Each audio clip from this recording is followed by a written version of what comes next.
Hey everyone, Ryan from Ebike Escape. In this video, we're checking out the latest iteration of Aventon's road-inspired electric bike, the Aventon Soltera.2. So let's get into it.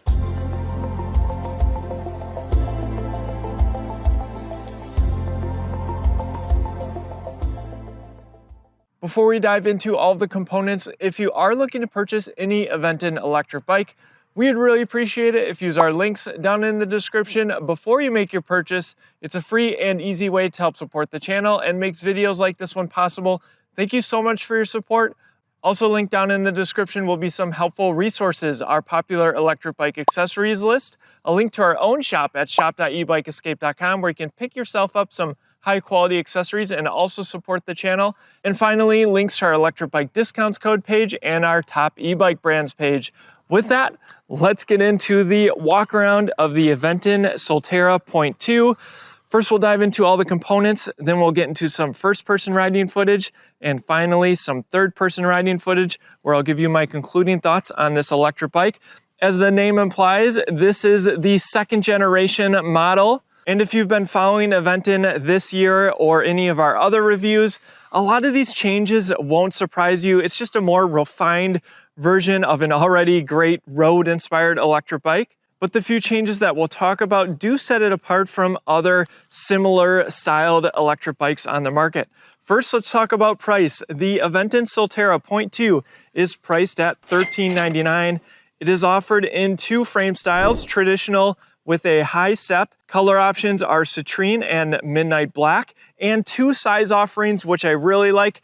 That's of course something that we don't often see with a lot of the direct-to-consumer brands. The regular size on the high step is for riders 5'3" to 5'10", and the large size is for riders 5'10" all the way up to 6'4". The step through, or really the mid step that you see here, that I personally picked for increased accessibility, is offered in two different colors, Storm Blue and Ghost White, and two different sizes, small medium for riders 4'11" to 5'7", and medium large for riders 5'7" to 6'1". This is the medium large size, and just a note, I am a 6 foot tall rider, so when you get to the first person riding footage, you can get an idea of how I fit on this electric bike. It's relatively lightweight at 46 pounds and has a 300-pound capacity.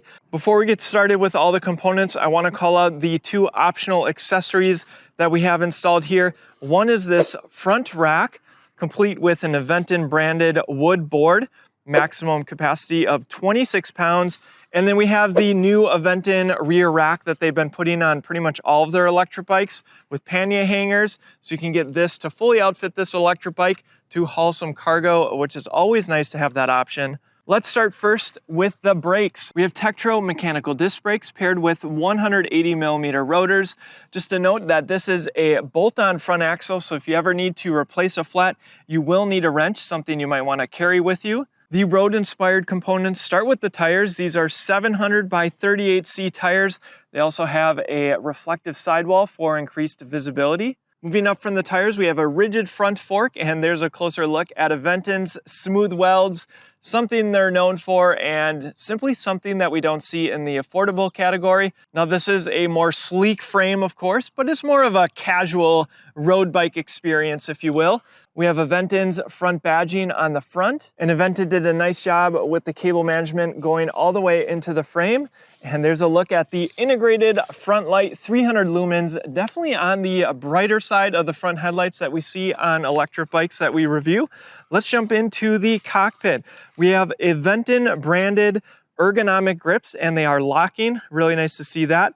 The matching Tektro mechanical disc brake lever, complete with bell, as well as motor cutoffs. That's what the second cable is. The handlebars have a slight lift to them, putting you in a slightly more comfortable or casual riding position than you otherwise would be in with straight handlebars. On the left side is a left-hand thumb throttle, and on the right side they went with Shimano's RevoShift twist shifter, so 7 speeds, and there's a nice viewport so you can see what gear you're in at all times. Next, the display and controls. Power button is the center button here. And this is Aventon's display that we see on all of their electric bikes. Battery capacity in the top right-hand corner, miles per hour front and center. Pedal assist in the bottom left-hand corner, and there's 4 levels of pedal assist. Eco, Tour, Sport, and Turbo. In the bottom right-hand corner, we have odometer paired with total time, and pushing the power button will change what's displayed there. Average speed, max speed, some CO2 reduced, some trees saved, and back to odometer. Now to turn the headlights on, you're gonna hold the pedal assist up button. The screen will go slightly dimmer. With the lights on, the rear lights will come on, and just to note that they are not flashing right now, that's just the GoPro, but when I hit the brakes, they do go brighter. And of course, you also have these turn signals, which Aventon has been putting on all of their electric bikes as of late. And on the screen, it does show you an arrow indicating that the turn signal is on, and then it does have a timer to turn automatically off. Now with the lights completely off, these still do actuate as a brake light, which is nice, and of course your turn signals still work as well. There's also a walk mode, which can be activated by holding the pedal assist down button, and then it shows walk on the bottom left-hand corner of the screen. There's also additional trip information you can get, and you get there by double pressing the left turn signal or the right turn signal. And there's trip A, and then hitting the right button here will get me to trip B. Jumping into the advanced settings, the pedal assist up and down button at the same time. We have clear trip data, screen brightness, set unit, system info, and we're gonna connect to app. So sign into the app here, and then I'll need to hit the power button to confirm that I want to connect to the app. And then there is a QR code. I'll add a bike here. All right, there we go. We're gonna call this E-Bike Escape Soltera and hit pair.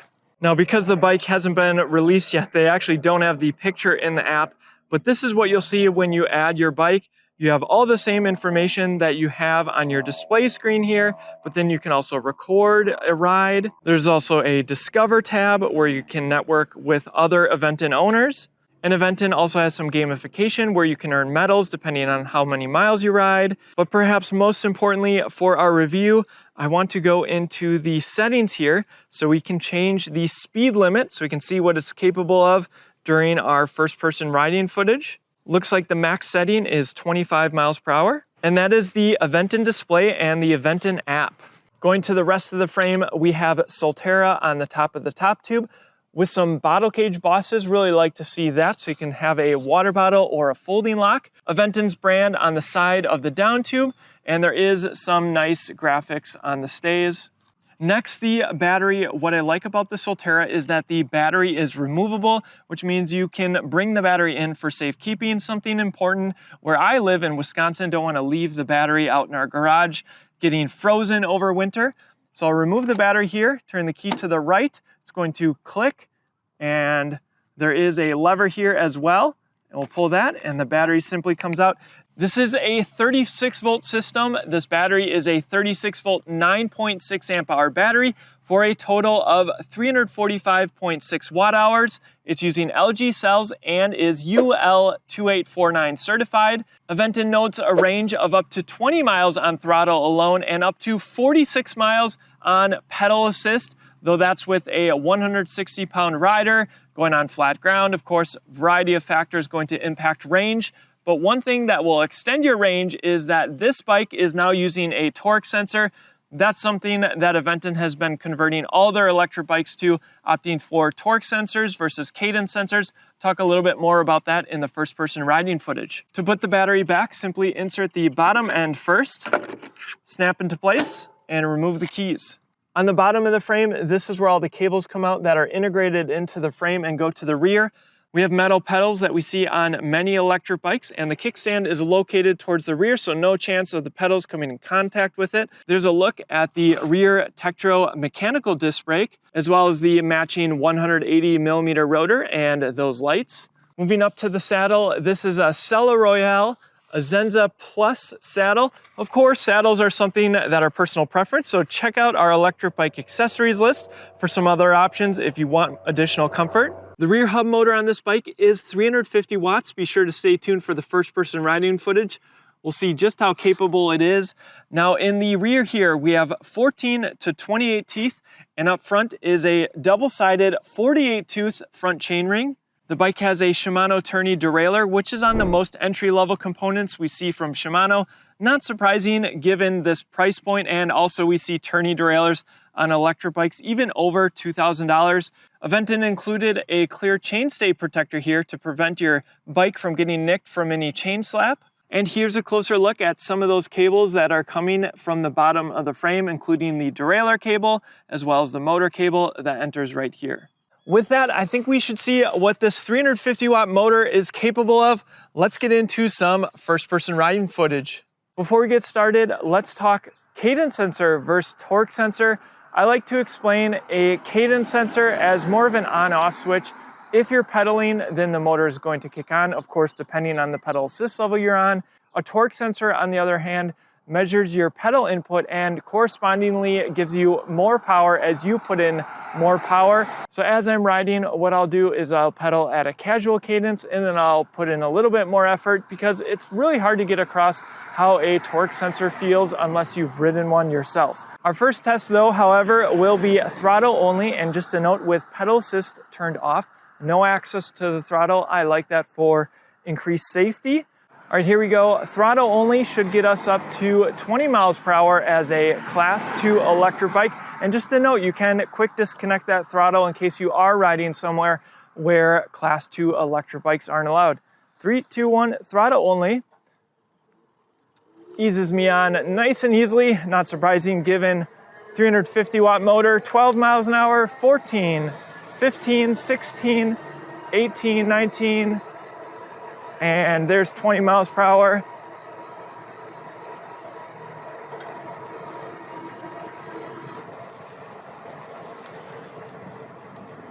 So not going to get you to 20 miles per hour very fast, though it is really nice that this bike has a throttle just for getting started. All right, I'm going to shift all the way down into first gear, and I will start from a stop here. Pedal assist level eco, first gear, and I'll talk through the gearing and the pedal assist levels. And just very gently spinning my legs, getting a little bit of motor power, going at about 10 miles an hour. I could maybe shift up to second or third gear for a slightly slower cadence. Let's go up to fourth gear, up to 14 miles an hour, and I would still say very leisurely cadence. And if I give the bike more power, getting up there, 15, 16, 17, and I'd actually shift up here, fifth gear, maybe even sixth gear, and we're already getting to 20 miles per hour, or just shy of that in eco pedal assist.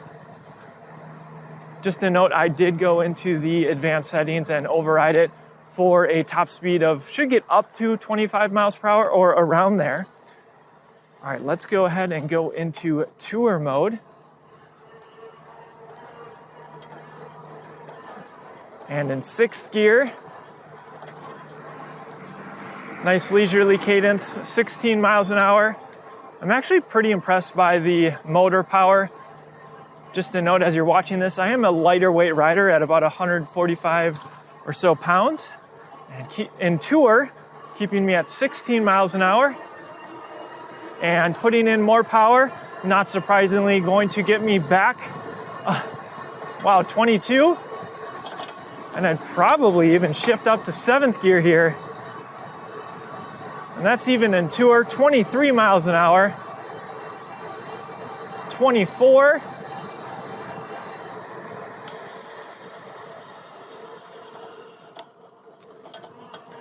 All right, let's change into Sport pedal assist. That's level 3 of 4.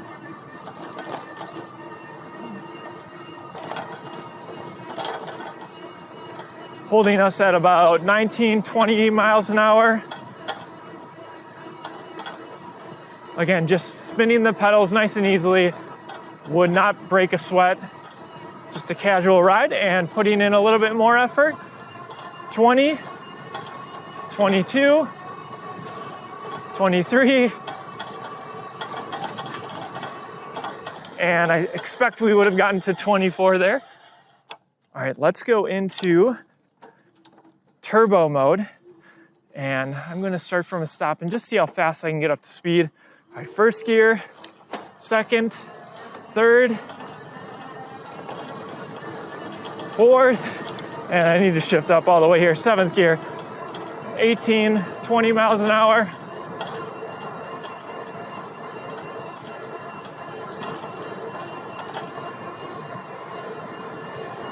Even 21, casual cadence.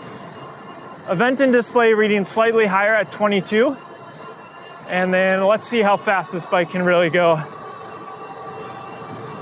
24, putting in some effort.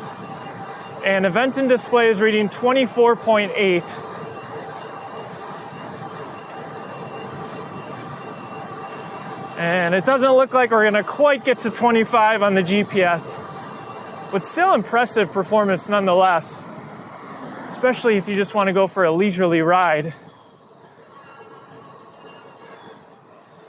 Now this is a lighter weight electric bike, so I'm going to turn pedal assist off.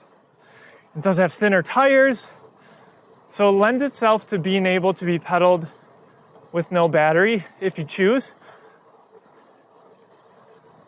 And I am in 4th gear. Can maybe shift down 3rd gear. Leisurely cadence, 12 miles an hour. So more than most electric bikes, this bike can be pedaled with no pedal assist. So that is how the motor performs on flat ground. But let's see how it does up our large hill climb test. I should have mentioned as I was traveling at those higher speeds that no problem with ghost pedaling. Certainly at 24 miles per hour in 7th gear, you are pedaling a little bit faster, but it's nowhere near ghost pedaling and felt plenty comfortable. All right, this is the hill that we test out all the electric bikes that we review, so you can compare and contrast, or at least the bikes that I review on the channel. The GoPro makes it look so much smaller than it is, so I'll put a picture on the screen as well as the specs. And 350 watt motor, kind of don't know what you're gonna get, but we'll see. Looks like 14 as the hill is starting, 13, 11. Now, more than likely, if you're buying this electric bike, it's meant to be pedaled. It has a torque sensor, so unlikely that you're just gonna wanna throttle everywhere, though it is nice to have that throttle. Getting down to 6 miles an hour. And it looks like it will carry us up this entire hill at 6 miles an hour.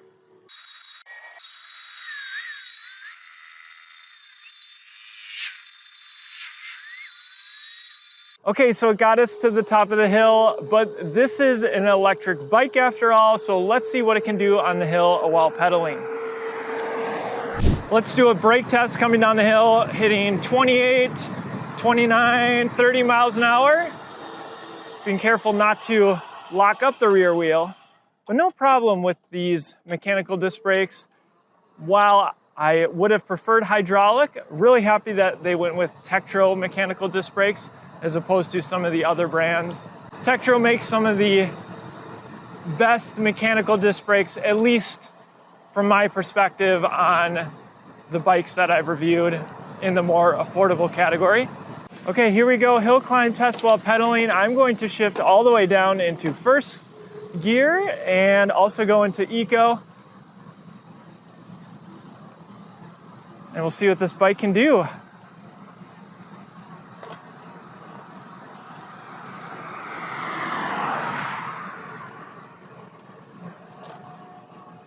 right, hill's really starting now. 10.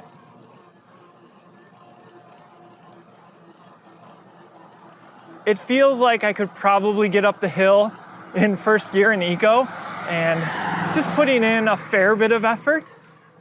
Most people, I imagine, are going to want to take advantage of those higher pedal assist levels. So let's go into tour.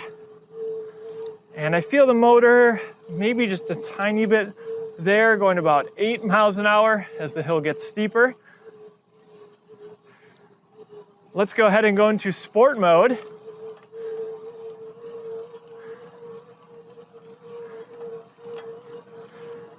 And still cruising about 8 miles an hour. Now, torque sensors on some of these bikes, it's just harder to get a little bit more power out of the motor, it seems, when you're going up steep hills. So with most of the torque sensor electric bikes, you're probably just gonna go in turbo like I am now, and still going about 8 miles an hour, but can feel a little bit of relief on the legs.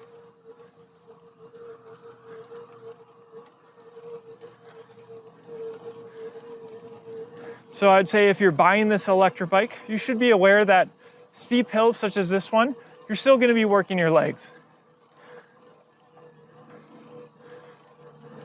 But the performance is slightly better than our throttle only test up this hill. All right, with that, let's get into some third-person riding footage. I'll give you my concluding thoughts on the Aventon Soltera.2. The Soltera.2 builds on the clean design of the original Soltera with perhaps not surprising upgrades given Aventon's recent moves. At $13.99, the price also got a bump from the previous generation's price of $11.99. To start off with, the Soltera.2 completes Aventon's transition from cadence sensors to torque sensors. The company really championed this move and made the transition pretty quick, in under a year. It's something we haven't yet seen en masse from the rest of the e-bike market. I speculate that they did this to better compete in bike shops with some of the mainstay brands like Specialized and Trek and offer a similar, more natural riding experience with a hub motor at a fraction of the cost. Speaking of which, Aventon is now in over 1,000 bike shops in the United States. So while we'd prefer if you help support our channel by using our links down in the description if you buy online, there's a good chance you live near an Aventon dealer so you can check out their lineup for yourself in person. While the company's entire lineup is still what I consider in the affordable category, the Soltera being the cheapest e-bike in the lineup, prices tend to be a bit higher due to the vast network of dealers. But on the plus side, you get local service and support, and there are some bonuses you don't see as often, like a nicer looking frame with clean welds, app connectivity, integrated lights with turn signals, sustainable packaging, and a nice accessory box with tools, extra parts, and grease. And another nod to reusability, the box can be cut and folded into a chair so you can relax after a ride and admire your Aventon e-bike on your Aventon chair. The Soltera.2 is an e-bike for someone that more than likely has some road bike experience, or perhaps the urban dweller who is familiar with thinner tires and appreciates the relatively low weight of 46 pounds. I think there's also the use case for those who want to ride with a roadie friend or partner, but need the assist in order to keep up at higher speeds. And now with the torque sensor, it's a perfect match for that. The relatively small 350 watt motor was surprisingly capable, and unlike some torque sensor e-bikes, it doesn't require as much effort as you'd expect to maintain high speeds. The 36 volt 9.6 amp hour battery is about what we see on most of these types of e-bikes, and I really like that it's removable. Aventon continues to stick with 2 frames, the high step and mid step, plus 2 frame sizes, which is a rarity. And setting this e-bike apart from others in its class is the throttle, which even for an e-bike that's meant to be pedaled can come in handy. While we certainly see e-bikes with mechanical disc brakes at and around this price range, a deal sweetener would have been hydraulic, and for those who appreciate nicer bike components, a slightly upgraded derailleur would have been nice. But nonetheless, the brakes stop you and the drivetrain is suitable for recreational riding. Again, if we've helped you decide an Aventon e-bike is right for you, you can support the channel for free by using our links down in the description. Thank you so much for your support. Other helpful resources down in the description as well. And if the Soltera isn't quite the Aventon e-bike for you, check out our in-depth reviews on all of their other models or our roundup where we show off every Aventon model side by side. Let me know what you think of the Soltera.2 in the comment section below. With the great torque sensor conversion complete, I can't wait to see what Aventon has in store in the future. Thanks for watching, and I'll see you in the next one.